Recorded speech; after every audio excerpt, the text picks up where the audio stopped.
అనుదిన నిత్యజీవపు మాటలు. దేవుని నామానికి మహిమ కలుగునుగాక. దేవుని వాక్యాన్ని చదువుకుందాము.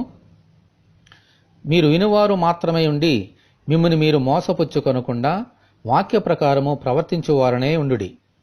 యాకోబు రాసిన పత్రిక 1వ అధ్యాయము 22వ వచనం.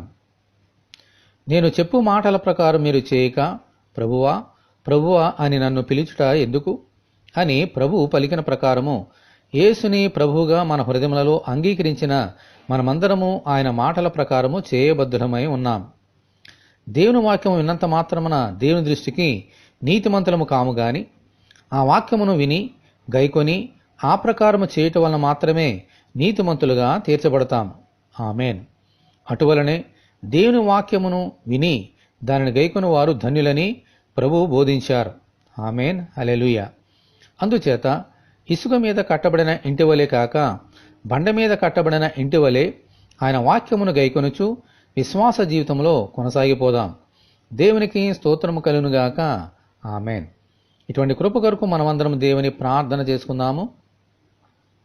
దేవుని వాక్యమై ఉన్న ప్రభువా మీకు వందనములు.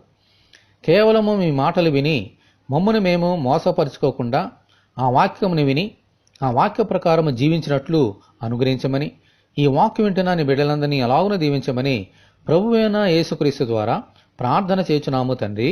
ఆమేన్.